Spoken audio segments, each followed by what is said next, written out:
the Joker, Two-Face, Bane, Zebra Man, all famous examples of the Batman's iconic rogues gallery that has bounded across the big screen, the small screen, and beyond. I understand, Mr. Grundy, that you were born in a swamp. Oh, swamp!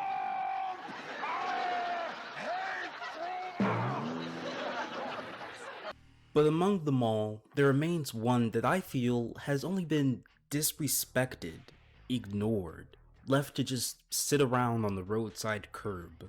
And that villain is Dr. Kirk Langstrom, aka the Man-Bat.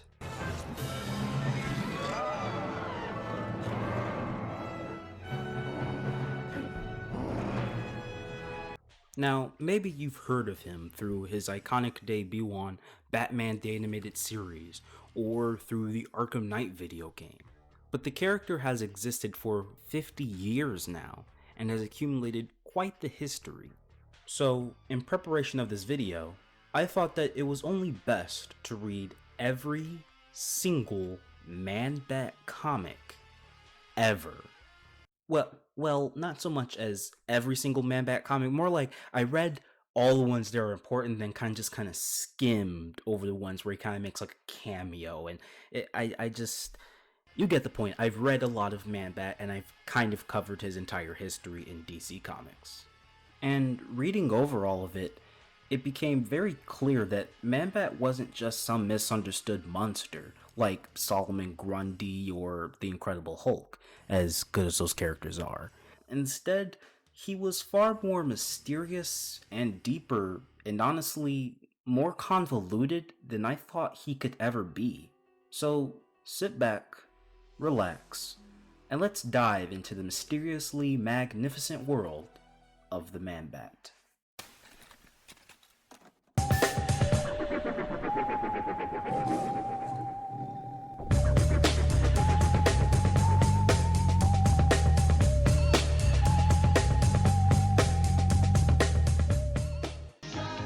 Mid-Nyte. Our story begins where quite a lot of comic book history actually begins, with the Comics Code Authority. In 1953, comic books were in a very interesting place, because you had your mainstream superheroes, like the Justice Society of America, but you also had other genres, such as the Western heroes like Batlash, fighting on the New Frontier. You also had your sappy romance novels, but most famously, you had horror. Yes, horror.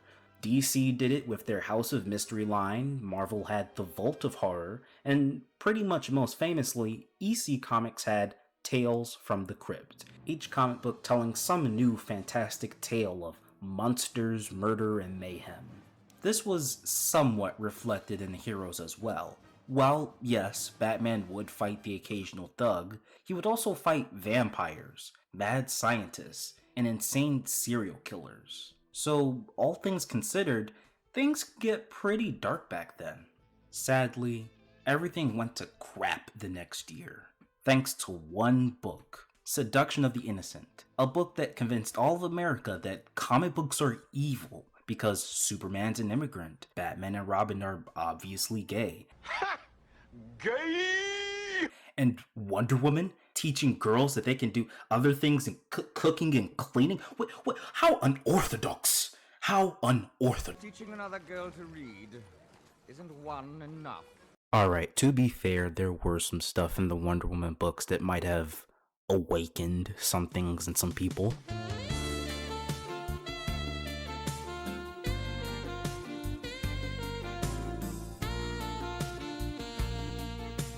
With a bunch of angry moms scared that their poor little Billy was going to turn into some perverted, violent criminal, the Comics Code Authority was formed, putting very strict regulations on comics and basically banning horror comics out of existence. Man, I sure am glad nothing like that ever happened again. The comic book industry tried their best to follow the regulations, they really did. But over time, it became very clear that the regulations were kind of just silly. From things like Stan Lee getting chastised because apparently a puff of smoke was too big. They sent the book back and said, you can't publish this book. I said, we won't put our seal of approval on it. I said, why not? They said, well, you're mentioning drugs. I said, we're not telling kids to take drugs. Right, showing the and I said, effects. I was asked to do this by a branch of the federal government. Right. Sorry, you can't do it. Well, and nonsensical questions had to be asked. Like, well, if Wolfmen can't appear, then can writer Marv Wolfman appear? It was just really silly, and over time, the Comics Code Authority basically said, you know what, forget it, just go ahead, do whatever dark, deep stuff you want to do, and comics did. So, nearing the end of the 60s and entering the 1970s, there came a boom of darker stories tackling very heavy topics, such as poverty, racism, and drug abuse. But you know who else returned? Horror. Horror had come back in full fold, giving us brand new characters, such as DC's Swamp Thing, or Marvel's Werewolf by Night, or Blade the Night Stalker. And again, this was reflected in heroes.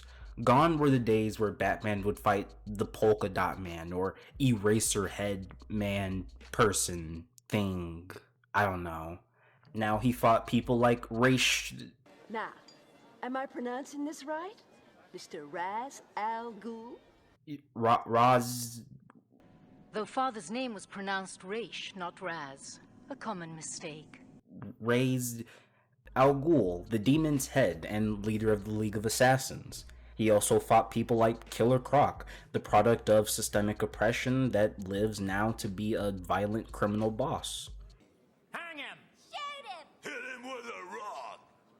And possibly one of the most famous faces of this time, the Man-Bat.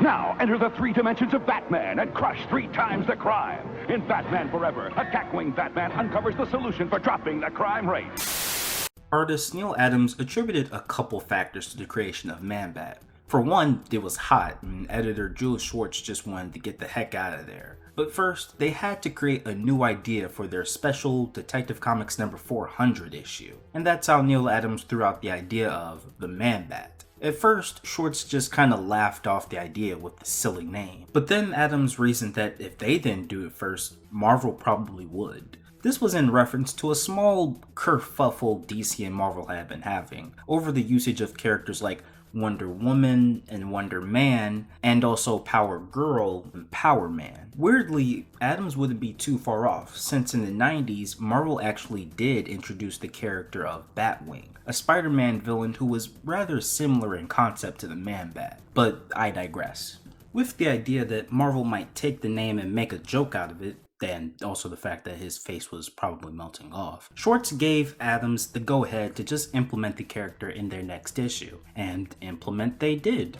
Now, the exact creator of Man-Bat is a little open to interpretation. Thankfully, nothing as dramatic as the Bob Kane vs. Bill Finger fiasco. Instead, while yes, Neil Adams did pitch the original idea of Man-Bat, it was Frank Robbins who actually wrote the story and fleshed it out a little bit, and I've seen cases where either one of them is credited with the creation. But either way you cut it, together they both brought us, on June 1970, Detective Comics number 400, The Challenge of the Man-Bat.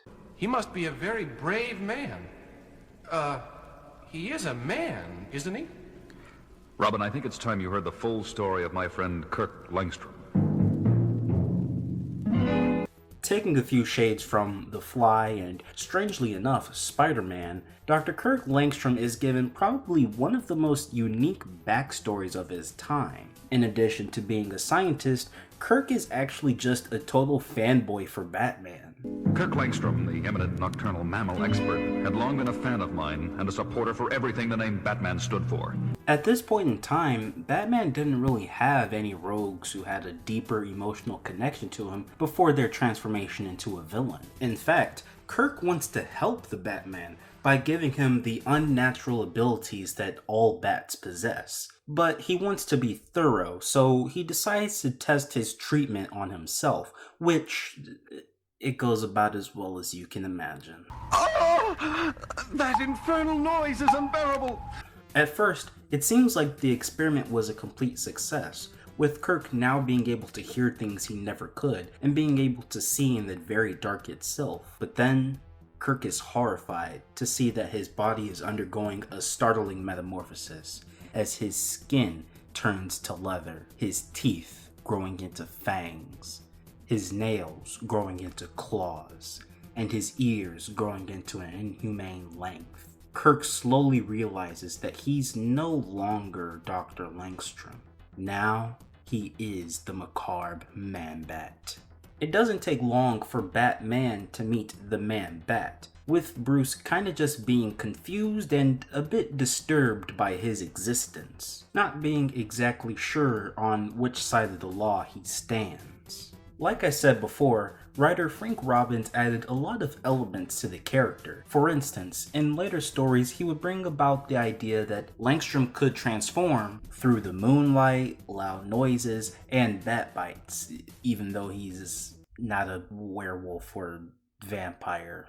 And also these facts haven't been referenced ever since. Actually, get ready to hear that quite a bit. Great continuity! But one of the best contributions he made for the character are in the pages of this very first appearance. The comic ends with a question that has haunted the character for years to come. It ends with the question of, is Man-Bat friend or foe? And just like that, Frank Robbins introduces one of the greatest dynamics and pieces to the character. You see, despite what a lot of modern media and even comics will tell you, Man-Bat is not a villain.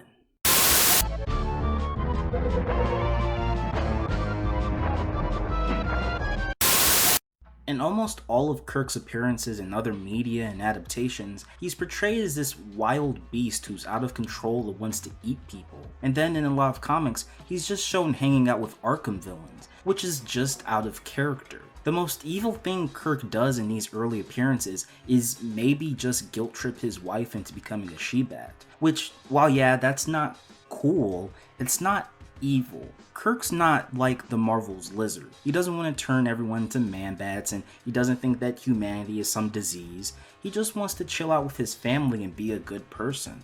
That's all. Frank Robbins would then go on to expound on Kirk's wife, Francine Lee, by revealing that while Kirk was harmless, Francine wasn't, racking up an actual body count while in Vegas, killing and slaughtering multiple people as the She-Bat. What's so interesting about this story is that it offers an inversion of the monster boyfriend trope. Usually in most stories, you have your monstrous man and the innocent woman who sees the good and humanity within him and tries to get everyone else to see it as well. But with Man-Bat, no. It's Kirk who has to keep Francine in check, and not to mention the fact that they're both monsters.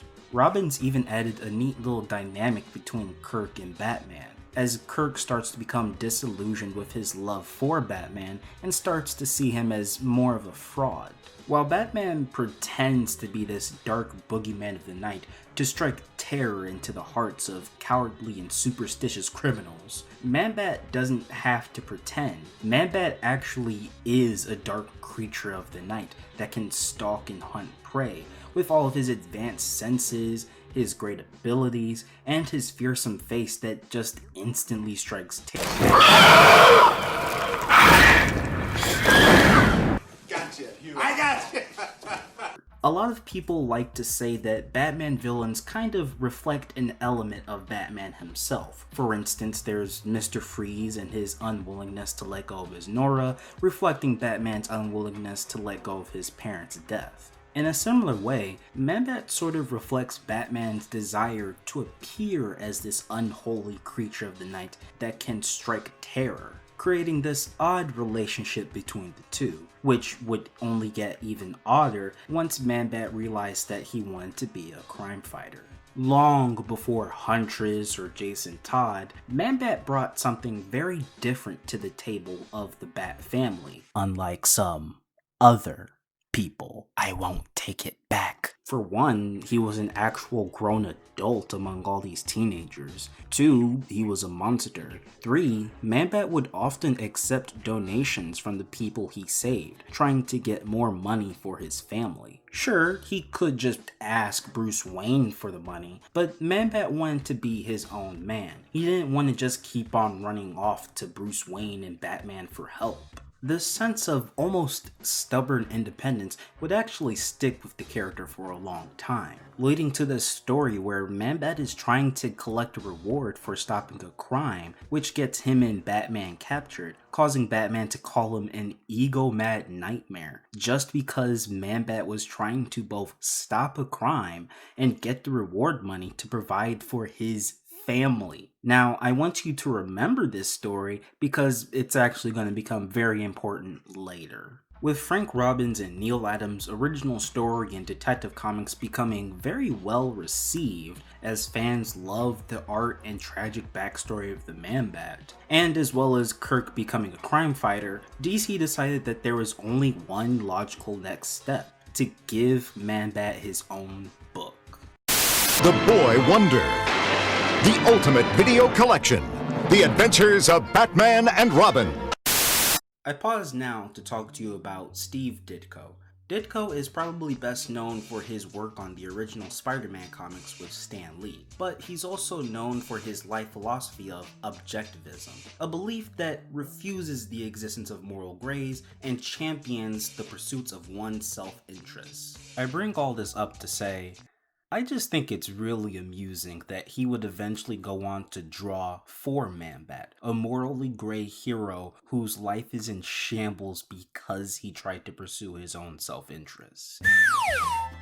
Brought to you by the guys who murdered Gwen Stacy, Man-Bat #1 by Jerry Conway and Steve Ditko starts off pretty action-packed. Kirk is still on his superhero for hire grind and is just trying to live a nice life with Francine, but Francine is driven insane and taken control of by a mad scientist named Baron Time. Weirdly, he kind of mirrors Doctor Strange, who Steve Ditko also drew for, as this professor who started to delve into the black arts. Of course, he fights it out with Man-Bat, and Man-Bat wins, signifying a whole new series for him. The plot really picks up by the second issue, where we're introduced to Britt Langstrom, Kirk Langstrom's sister, who we only see for 2 issues.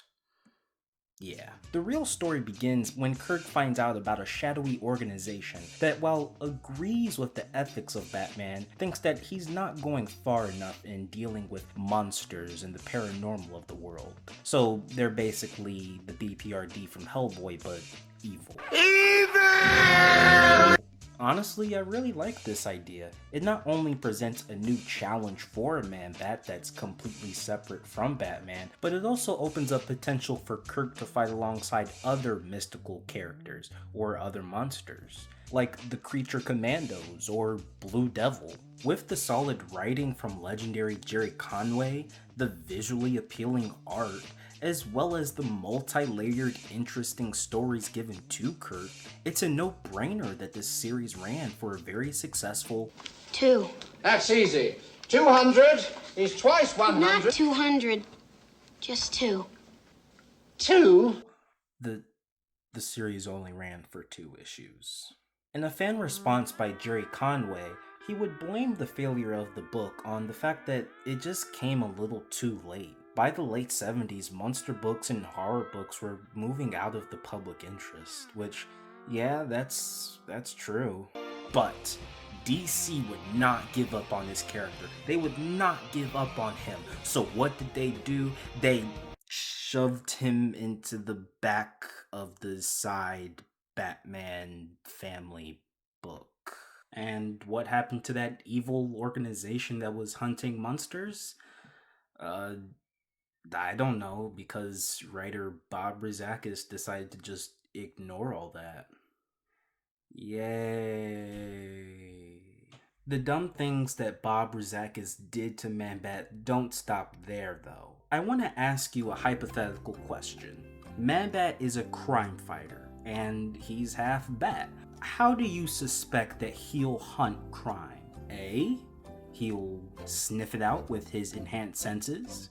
B, he'll hear it by using echolocation and scoping out the area. C, the desire to commit a crime causes a radioactive transmission of chemicals in the brain that Man-Bat can pick up. If you picked anything other than C, you're dead wrong. Now, I get it. It's a comic book. It's not supposed to be very realistic, but the comic makes it explicitly clear that Man-Bat doesn't even know when, where, or what crime is happening. All he knows is that someone wants to commit a crime. That's it. It's not even like Spider-Man's spider sense. He can't sense what's happening. He just knows a crime's happening. Now how does the brain pick apart what a crime is when a crime is like subjective to whatever a society decides is a crime? I don't know. I don't know. I don't know how any of that works. I don't know. I don't know why Bob Rozakis decided that this was important. I don't know. It's just dumb. Now, as much as I'm rolling my eyes at Bob Rozakis, he did do some good things for Man-Bat. For one, he gave him a small rogues gallery, such as a living exclamation point, a pretentious film kid, people who wanted to turn others into man-jaguars, and a giant Chicago rat. What did the rat want? Where did the rat come from? I don't know, because the rat just shows up in a subway, Man-Bat sees it, and it just disappears. It just runs away. It is never talked about again, never addressed. It's just a mystery. It just exists. I don't know what Bob Rozakis is doing. I don't know.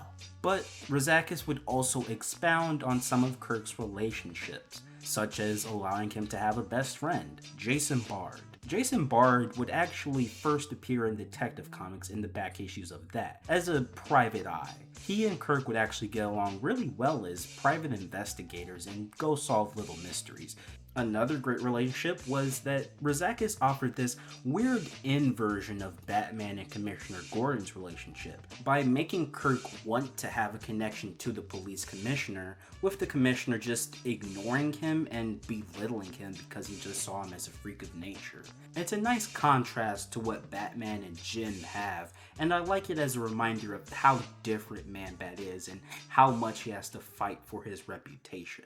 But possibly one of the most important relationships to Man-Bat came in May 1978, the birth date of Rebecca Langstrom, the daughter of the Man-Bat. Usually in a lot of sitcoms, when writers run out of ideas, they'll just throw a baby in there, but not here. This was a subplot that was actually built up to in quite a lot of issues, as Francine tries to deal with her pregnancy and keep herself safe. And Rozakis delivered by paying off to it with a great birth.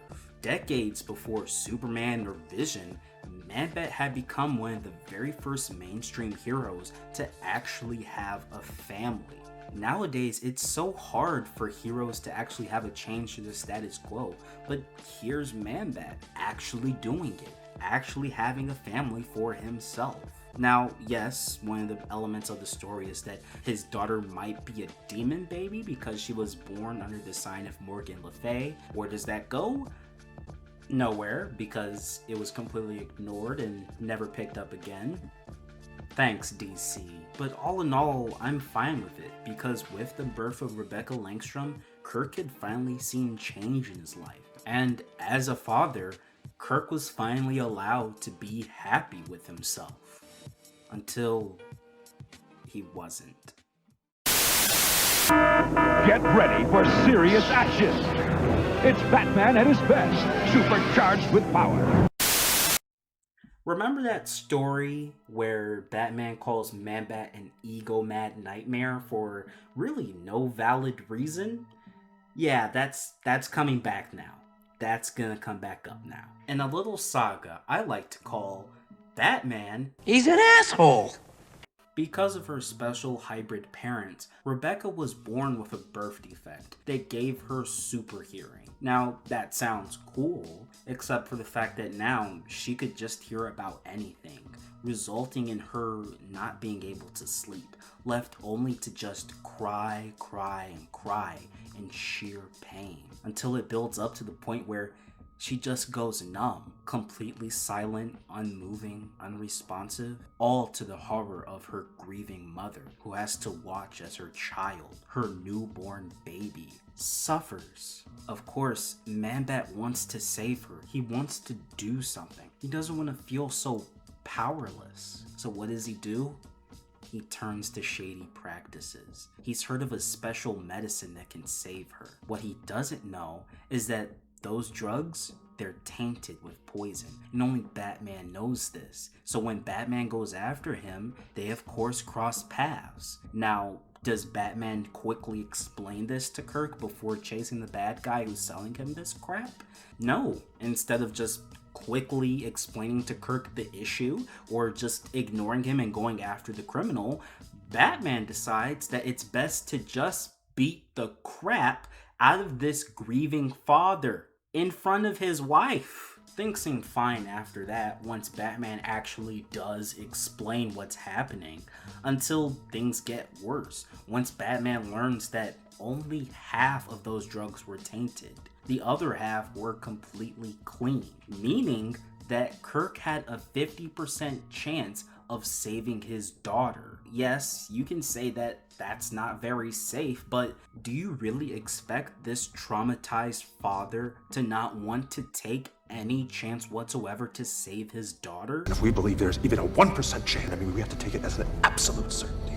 It gets to the point where Man-Bat has to break into Star Labs just for quick medicine, crossing paths with Superman. And it's only by Superman's alien technology that he's able to save Rebecca. It's not even like special technology that Superman had. It's just some random crap he pulled from planet. That's all. He just randomly got it. It's literally just by chance that he's able to save Rebecca. That's how close Rebecca was to death. It all hinged on Superman just flying off to some planet and bringing some souvenir home. And is Batman sorry for any of this? Is he remorseful? No, he's at peace. He's fine. But it doesn't even stop there. Batman seems almost determined to harm every single member of the Langstrom family. After understandably feeling betrayed by the Batman, Man-Bat goes into an emotional spiral, breaking down from his own friend hurting him, ending up with him losing his job and losing any money his family had, causing him to overdose on Man-Bat serum, hitting Francine and squatting inside the Batcave. And when Bruce goes to check up on Francine, he promises her that he's going to help her find her temporarily insane husband. And when he doesn't follow up on that, she just comes to his house and she faints, obviously hurt from him breaking his promise to her. And again, it doesn't even stop there. Yeah, I've hyped up how Man-Bat is technically a hero and a good guy, but Batman decides that the best thing to do is to use his 5-year-old daughter as both bait and as a human shield against this mentally unstable 7-foot-tall tower of aggression. As good as Man-Bat is, that's a terrible idea. And the funny thing is, it works! Cause then Batman decides that he has to shoot Man-Bat with an overdose of the antidote, noting that it might kill him. But think about that. That means that if it didn't work, Batman was just ready to kill a child's parent right in front of her eyes. Is there any repercussions to this? No, nothing. Nothing besides Man-Bat being insane for a while and kidnapping Jason Todd and trying to make him his child. Nothing. Batman's not even sorry. He doesn't say sorry. He doesn't apologize for any of this. He does not see his fault in any of this. I repeat, Batman, he's an asshole. Man-Bat would eventually be seen again, fighting alongside the Blue Devil, and the Creeper, and Black Orchid, and Phantom Stranger, in a rather entertaining tale where the Creeper suggests that maybe they should all team up as some sort of Spooky Justice League or something. But as everyone else is readily able to explain, that's just dumb. I mean, who would ever want a spooky, dark Justice League with Man-Bat on it? Who would want that? That's just dumb. It was around this time that Man-Bat was supposed to make his very first appearance in media. Emphasis on supposed to. Man-Bat was planned to appear as a part of Kenner's DC Superpowers line, alongside Catwoman and Swamp Thing. But due to complications with the company, Man-Bat was cancelled before he could actually make the jump onto the toy line or the show that was made to promote it. But he would eventually appear in that universe, technically, in the DC Superpowers comic book, but it wasn't really Man-Bat, it was actually just some guy named Ivor Hale who had a magical spell put on him that transformed him into a technical Man-Bat for a while. Yeah, it's convoluted. Kenner would actually get a second chance to adapt Man-Bat when they took over for the Batman animated series toy line, which actually did have Man-Bat appear with it. Tomorrow on Batman, when a winged creature terrorizes Gotham. Ah! Get away! Witnesses accuse the wrong man. The Batman's been sighted breaking into Phoenix Land. And the I remember reading this story as a child about a bat who wanted to join a sports team, but he couldn't join the mammals because he had wings like a bird, and he couldn't join the birds because he had teeth and fur like a mammal. He just didn't fit in anywhere. And in a similar way, Man-Bat really never fit in with villains or heroes. As a villain, Man-Bat wasn't some misunderstood monster who was the way he was because of society. Kirk had no one to blame but himself. He was completely a product of his own hubris, making him this uniquely tragic figure. As a hero, ignoring the fact that he was a very versatile hero, since it was just as likely that he would fight demons and wizards as likely as it was that he would fight common street-level thugs. Man-Bat had very different stakes than your common heroes. Other heroes didn't have to worry about pregnancies and actually taking care and providing for a family. Sure, you had people like Spider-Man who take care of their Aunt May, but the difference is that Peter just feels like it's his responsibility to take care of his aunt. Whereas with Kirk, as a father, it actually is his responsibility. Not to mention the fact that his family's current living situation is a direct result of his actions. Man-Bat was supposed to be just this fun villain for an annual issue of Detective Comics, but somehow he spiraled out into being this wonderful character who went from being a scientist to a monster to a detective to a magic warrior to a crime fighter. He went through everything. But most importantly, he became a father. Now, sure, there were a lot of hiccups along the way from all of the scrap storylines that he had, like the fact that his sister found out he was Man-Bat, the evil organization that was hunting him, his daughter possibly being a demon baby, the fact that he and Francine apparently have a magical aura around them. Yeah, I completely skipped talking about that because it goes nowhere and it's just mentioned out of the blue. I don't get it. I don't get it, and the comics never really cared to explain any of it. But what we did get showed promise that Man-Bat was on his way to higher and greater adventures in this very niche corner of the DC universe, as both a mystical character and also a street-level character. Whichever way you cut it, Man-Bat had nowhere to go but up. Wait, what? Excuse me? What do you mean Marv Wolfman wants to reboot the DC universe? Wait a minute. Can we just talk about this? Wait, no, stop. Don't do, no.